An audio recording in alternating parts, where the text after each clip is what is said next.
Днес с Джозеф Принц. Библейската надежда не е като надявам се, дано да стане. Много се надявам да се случи.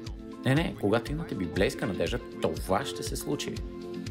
И Бог иска да повишите надеждите си, библейската надежда. Думата е елпис на гръцки, за надежда.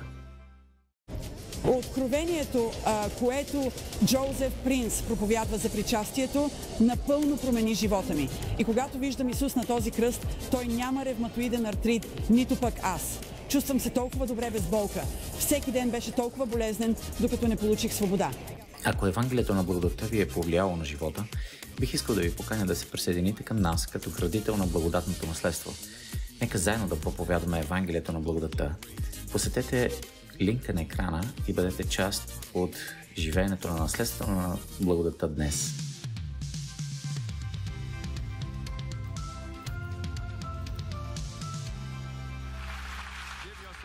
Дайте си едно хубаво ръкопляскане, хора. Всички се преборихте с дъжда. Браво! Някой от вас се е измокрил? Я да вдигнете ръка. Добре. Ако е брат и брат или сестра и сестра, прегърнете. Да не изоставяме събранието заедно. Слава на Бога! Успяхте да се справите през дъжда. Това е, което означава да сме заедно в такива времена. Се демонстрира. И веднага просто искам да споделя с вас нещо, което... Това не е последното ми днес, но искам само да ви кажа, че Бог ми говори преди няколко седмици. Нещо, което Бог е положил в сърцето ми през цялата седмица. Продължавам да чувам една фраза. Чувам тази една фраза. Тази една фраза е на едно място. Едно място. И продължавам да го чувам, защото много пъти Бог, като ми говори, не е в дълги абзаци, дълъг разказ, но е просто една-две думи и след това в него има доста томове от информация. Така че започнах да търся тази една дума, едно място в Библията. И като го погледнах, то се появява където са се събрали заедно, в горната стая, в денят на Петдесятница, когато Библията казва, всички се събраха заедно в съгласие на едно място. Едно място. След това на друго място в Първо Коринтияни, където говори за Господната вечеря, апостол Павел ги поправяше относно безредният начин, по който взимат Господната. И той казва това. Момчета, какво ви става? Сякаш така говори. Като се събирате заедно на едно място, това не е да взимате Господната вечеря. А това се предполага, че трябва да правите, но да се събирате на едно място. Така че отново погледнах тази дума. На едно място сякаш Господ говори нещо, така че осъзнавам, че е слово за сезона за всички нас. Амин? След като бяхме освободени от Вавилон. След 2 години. Помислете за това, милостта. По-добре да вярвате, че сме в Новия Завет. Защото като бяха в Вавилон, бяха там 70 години. Така че по-добре да вярвате, че сме под Новия Завет. Целият свят беше като, особено църквата на Христос. И като Господ, който позволява да преминем през време, в което сме ограничени в движенията си, ограничени на едно място, да бъдем в плен, така да се каже. Колко от вас се чувствахте така, като за плен за тези 2 години? Така че сега виждаме освобождаването и Библията е невероятна. Това, което е било, казва, е това, което ще бъде. Книгата на Еклесиаст. И може да видим тези модели там и как живееме в Вавилон. Точно сега живеем в такъв смисъл в светския ред. През целия свят има ред и правят нещата по светския си начин. Така че трябва да възпитаваме децата си по Божия начин. Амин. Така че, може ли да отглеждате деца в Вавилон? Да. Седрах, Мисах и Авденаго и Данаил. Всичките те бяха отгледани чудесно. Амин. И живяха за Бог, ходаха с Бога. Амин. И бяха едно силно свидетелство за Господа в Вавилон. Така че, може би ще имаме една проповед един ден, как да отглеждаме децата си в Вавилон. Без значение от техните ценности, ние може да се научим от книгата на Даниил как може да отгледаме деца в времената на Вавилон. Бог казва в това време на плен, не дейте да се отчаивате. Не се депресирайте, строете си къщи, съдете градини, сключвайте брак един с друг. Живейте нормалния си живот. Амин. Бъдете свидетелство в Вавилон. Така че, почувствах като че почти тези 3 години, откакто бяхме в Вавилон, нали, помните това? Ние сме в света, но не сме от света. Бог иска неговите хора да бъдат не изолирани от света. Okay? Бог иска да сме в света, но изолирани, защитени от света, докато сме в него. И така виждаме какво се случва през тези 70 години, след като Бог ги извежда. Бог пророкува чрез пророк Еремия, преди да отидат в плен, че ще бъдат там само 70 години. Тогава историята на Езра и Неемия и 70-те години след като се върнаха, те се върнаха като остатък. Много от хората на Израел не се върнаха, останаха в Вавилон. Чувстваха се удобно там. Okay? Но ние, които се върнаха, това са тези, с които Бог работи. Историите в Вавилон, с изключение на Естир и Мардухей, за всички останали не чуваме. И знаете ли, че все още има евреи в наши дни, които са във Вавилон, в Ирак, днешния Ирак. Защото Вавилон е там, където е днешния Ирак. Точно там, където е Вавилон. Покрай него тече река Ефрат. Ако погледнете древният Вавилон, сега той е мястото на чакали, място на дива природа и има планини, където е бил двореца, но никой не живее там. Бог казва, че ще бъде пустиня. И той го казва в Словото си, че ще бъде място на чакали. И днес там го обикалят чакали. Помислете за това. Между другото, Ирак не е Вавилон, Ирак е по-голяма земя, но мястото, където беше Вавилон, сега е пустиня. Така че Бог е верен на Словото си. Имаше едно време, преди наречено Тир и Сидон, много известно. Точно на северната част на Израел, към Средиземно море, имаше, така да се каже, изкуствен град, извън крайбрежната зона, Тир и Сидон, много известни. И те се хваляха, че никой не може да ги превземе. Докато не дойде Александър Велики всъщност, и те му се подиграваха на гръцката армия, че не могат да го завладеят. И разбира се, той го е завладял, като прави... знаете ли как го прави? Александър Велики построява мост чак до острова и го завладява. И сега, мястото на Сидон, каза Бог, ще стане място за рибари. Имало едно време, когато беше като Лондон, Париж и Нью-Йорк на този свят. А сега е неизвестно. Като отидете там, познайте какво, ще намерите рибари, които си ловят риба. Това е рибарско пристанище. Така че Божието Слово е вярно. Защо да го изучаваме? Защото то е много по-напреднало, отколкото вие знаете. Казва ти бъдещето, казва ти сегашното, казва ти какво да правиш в тези времена. Така че искам да продължа поредицата си за изучаването на Божието Слово. Но искам да говоря едно слово на уния от вас, които ни гледат онлайн. Ако имате причина да не можете да дойдете, причината трябва да бъде, че сте физически неспособни. Може би разстоянието е много, или може би физически недъзи или подобни условия. Но ако можете, съберете се заедно с нас. Амин. През огън и дъжд. Библията казва, да ни заставяме събранието си заедно. Толкова повече, колкото виждате денят да наближава. И денят наближава. Толкова повече, нали? Означава да се събираме. Има сила в събирането ни. Нещо се случва, когато Божиите хора се събират заедно. Дарбите на Святия Дух действат в корпоративна среда.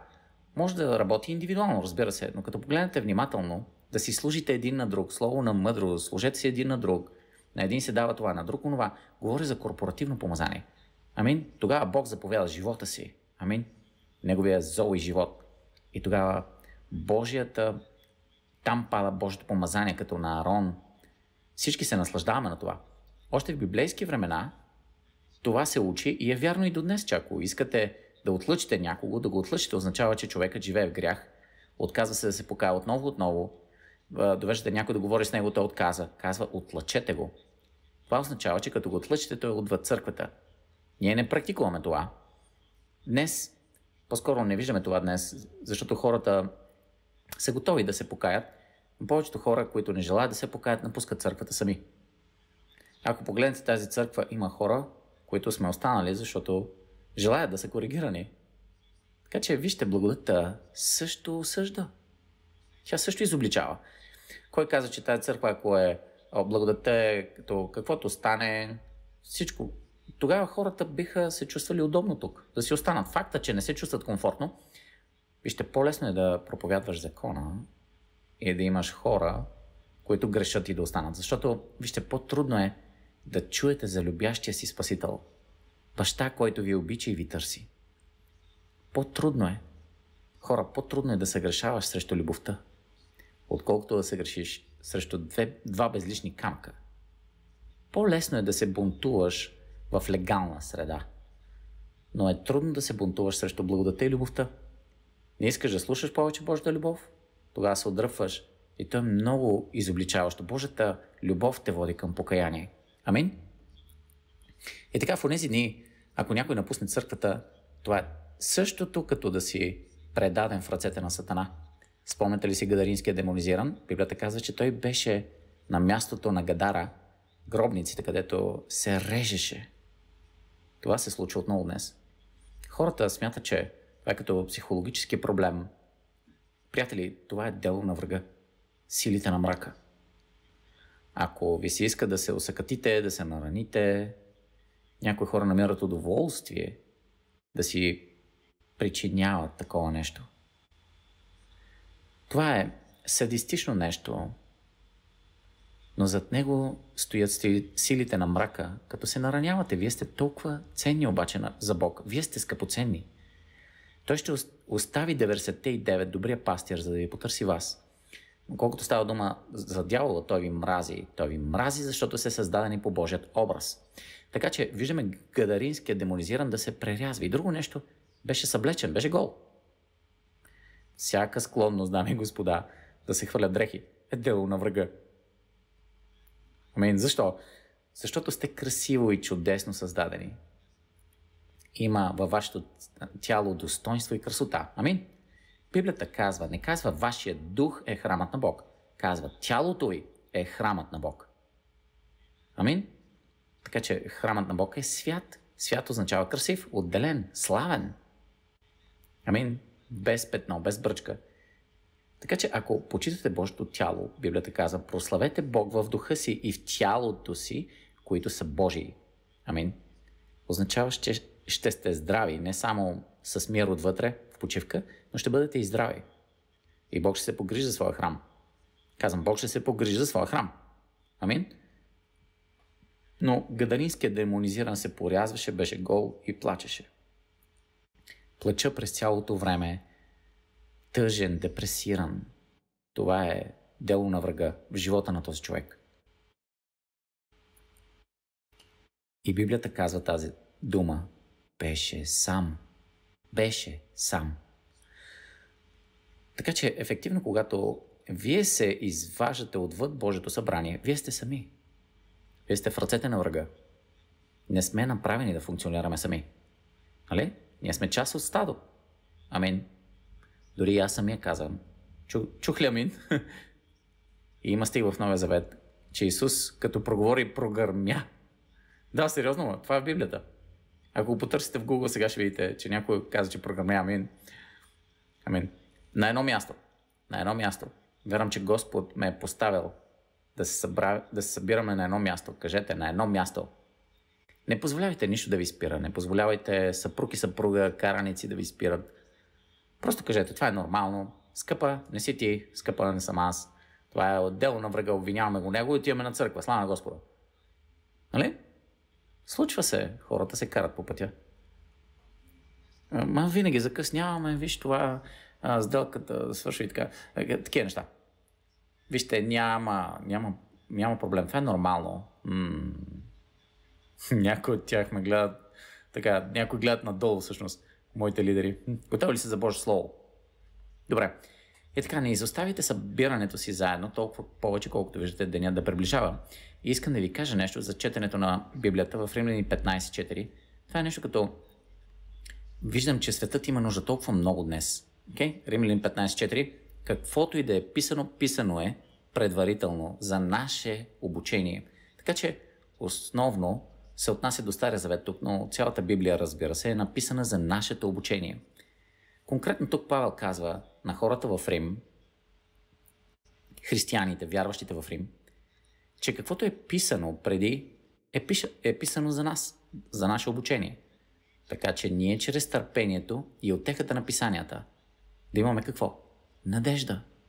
Сега, защо да имаш надежда, пасторе? Нека да ви попитам, да ви покажа всъщност какво е библейската надежда. Тя не е като, надявам се, дано да стане, много ми се иска да стане. Не. Когато имате библейска надежда, то ще стане. И Бог иска да вдигнете надеждите си. Библейската надежда. Думата е елпис, гръцки за надежда. Просто като помните Елвис, превръщате в П и става елпис. Нали? И разтърсва. И ви казвам това, никога няма да се търкаляте.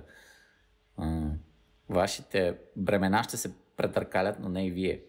Понякога се клатите, дрънкаш и търкаляш, но вижте, може да се разклатите, но скалата под вас никога няма да се разклати. Уверете се, че сте стъпили на Христос, твърдата скала. Амин? Така че, казва дефиницията за елпис, то е увереното очакване, радостно очакване за добро във вашето бъдеще. Така трябва да живеем. Трябва да живеем живота си с радост, уверено очакване за добро. Сега точно се чудите какво е това психологическо разположение. Имате ли мисли като, виждам добро в бъдещето си, или сте изпълнени с това, като медиите казват и какво някои от тези неща се основават на това, което се случва негативно по света, като в момента тези мисли доминират ли ума ти? Защото така изглежда. Липсата на надежда. Ако няма елпис, всеки ден се събуждаш депресиран. Нали? Чувствате се мрачни. Не очаквате с нетърпение работата си. Чувствате се по-уморени от обикновено. Амин. Гледате към брака си, семейството си и се чувствате уморени и изпитвате чувство на униние. С други думи, депресирани. Вие сте депресирани. Депресията има различни форми, но това е липсата на надежда. Може би все още имате малко, но имате депресия. Без надежда – пълна депресия. През нощта не може да спите, събуждате се между съня си и тогава започвате да си мислите всякакви мисли. Какво ще се случи утре, какво ще се случи с това и онова. Моите деца, сега съм на еди каква си възраст, какво ще стане, ако нещо се случи с мен. Защото имам тази болка и ако продължи и така. Така че виждате, ако виждате мрак в бъдещето си, всякакъв вид тъмнини в бъдещето си, това не е добро. Това е липса на надежда. Къде да намеря тая надежда, пасторе? Ето казва, чрез търпението и утехата на писанията може да имате надежда. Всеки път, като чета Библията, хора, винаги я оставям с животът е толкова хубав. С това чувство. Дори като, например, да поговорим за рецесия. Независимо дали знаете или не, светът навлиза в нея. Нали? И има недостиг на храна поради цялото това време, което се променя. Библията вече го каза, че когато човекът продължава да греши, земята ще се бунтува. Затова в някои страни, където не вярват в Бог, и има много кръв, която се пролива там. Имат много акри земя. Страната може да е много голяма, но реколтата едва расте в тази страна. Трябва да внасят храна в страната. Защо? Защото земята е проклята, тя се бунтува. Цялото творение стене за проявата на Божите синове, които сте вие, чакат да станете себе си. Защото творението пада, когато Адам падна. Когато главата на творението отпадна, цялото творение падна с него. Затова кравите мучат и котките мялкат. И маймунките се люлеят. Се кискат.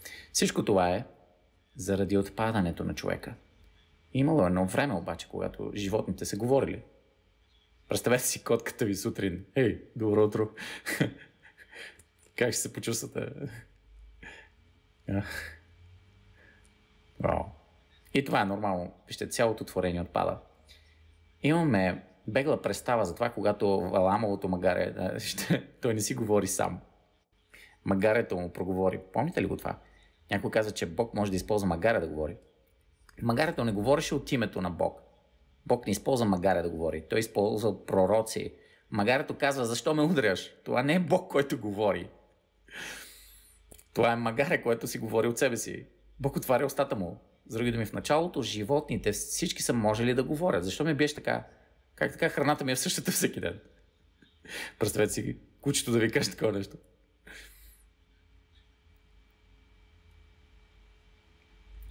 Цялото творение отпада. Така че като изучавате, например, рецесията и след това погледнете Библията, как намирате надежда? Намирате надежда навсякъде, където и да откриете Библията, казва, че има глад. Дори ние, които сме благословени с благословението на Авраам, то е защото сте благословени. Виждате ли Авраам? Сега, определено оригиналният човек с благословението на Авраам е от историята на Авраам. И ако вие сте Авраамово семе, тогава сте благословени. Вие сте благословени с неговите благословени, защото сте негово потомство. В смисъл такъв, че Христос идва от рода на Авраам. И Бог каза, че в Христос всичките народи ще се благословят. И ако вие сте в Христос, вие сте Авраамово семе. Така че погледнете Авраам. Преживя ли гладта, само заради това, че е благословен, не означава, че щеше да бъде освободен от глада. Всъщност, Бог иска да минем през тия неща, да покажем на света как се справяме. Светът може да види как цъфтим в тези условия. Така че всеки път, като четете за Авраам и за неговия син Исак, Исак е дори невероятен. Библията казва, че той в годината на глада пося и пожъна стократно. Толкова много, че филистимците около него, не вярващите, завидяха му, ревнуваха. Той имаше много здрав брак. Беше влюбен в жена си. И всичките им жени, жената на Авраам Сара, жената на Исака Ревека, всичките бяха красиви. И ако кажете, наистина това няма значение, тогава защо го пише в Библията? Амин. С други думи, трябва да виждаме жените си красиви, като част от благословението на Авраам, да се забавляваме заедно в Христос, слава на Господа. Бог ни е дал изобилно всички неща, богато да се наслаждаваме. Слава на Бога. Амин. Така че виждате ли, намирате надежда, като гледате всички тия патриарси, как са живели по време на глад, какво са правили по време на глад. Виждате ли, Бог ги благославя. И вие сте семе на Авраам, имате надежда. Вижте, не ме интересува колко лошо става. Бог ще се погрижи за вас. Само защото сте негови. Може ли имам хубаво амин? И да поговорим за това. Бог ни благославя всички неща, които принадлежат за живота и благочестието. Като изучавате Божието Слово, поради това 2 Петрово 1 глава казва много ясно. И аз съм го споделил от вас, че още първият начин за изучаване на Библията е да виждате Исус. Нали? Да виждате кого? Исус. Много пъти разглеждаме Библията и аз съм го правил това през ранните си години, да намеря себе си. Но не може да намерите себе си. Сам може да се откриете като по корпоративен, общ начин, но като намерите Исус, намерите себе си. Защо? Защото вие сте в Него. След като сте се новородили, вие сте в Него. Като казва, Той е праведен, вие сте праведни. Затова Той стана за нас. В наша полза е да знаем какъв е Христос, какво има Той, какво притежава. Амин, слава на Бога. Амин, ние сме сънаследници с Него. Той е създаден, стана за нас полза, направен за нас мъдрост, правда, святост, дори и святост. Христос е нашата святост. Джозеф Принс не е собствената си святост. Христос е моята святост. И като го вярвам това, то се проявява в действията ми, в живота ми, без да го осъзнавам. Сега, най-лошия вид святост са хората, които опитват да са святи, да изработват. Опитвам се да съм смирен. Виж колко съм сега прегърбен така. Амин. Говоря тихо. Не се смей, не се смей. Нали? Това вони. Това е псевдо, не е истинско. Вижте, истинската святост. Бихте ли казали, че Давид е свят? Давид беше ли смирен? Когато видя филистимеца, който предизвикаше Израилевия Бог, амин, като внасяше страх между редиците на Израел, той го погледна и каза, този ден Господ ще те предаде в ръцете ми и ще ти отсека главата и ще те предам на небесните птици. Звучи гордо, за 17 годишен. Звучи така. Но Бог нарича това смирение. Бог го нарича дързост. Така че нашите идеи за смирение и смелост. Смирението не означава да мислиш по-малко за себе си, а изобщо да не мислиш за себе си. Всичко за Христос. Това е цялата ми надежда. И къде го намираме това? Не в книгите на света, а в Библията. Може да имаме едно хубаво амин. Така че колкото повече виждате Исус, това ще се случи в 2 Петрово 1 глава, великата. Нека благодатта и мира да ви се умножат чрез знанието на нашия Господ Исус Христос, Гръцката структура е така, че всъщност Исус, за който говори, познаването на Исус като Господ и Бог. Познаването на Бог и за Исус, нашия Господ, е едно. Натоварването от живота отразява ли се върху теб? Разбери как да се освободиш от тревожност с поредицата на Джоузеф, как да имаш успешен живот, твоя срещу дарение от всякакъв размер. Осъзнай колко важно е да отделяш време за духовна храна с Божието Слово и да получаваш от него, и се подготви да намериш отговори за всяко предизвикателство, пред което се изправяш. Когато поискате ресурс, вие помагате на живота на много повече хора да бъде трансформиран от Евангелието на благодатта. Не пропускайте този мощен ресурс. Обадете ни се безплатно или посетете josephprince.org днес. Можете да направите истинска разлика, като станете градител на наследство на благодатта днес. Заедно можем да достигнем до повече хора с променящото живота Евангелие на благодатта. Обадете се на 877-901-4300 или посетете josephprince.org, за да започнете. Служението на Джозеф Принц е нестопанска организация по раздел 501C и вашето дарение е данъчно необлагаемо за сумата, която надвишава която и да е пазарна стойност за материалите, които получавате от нас.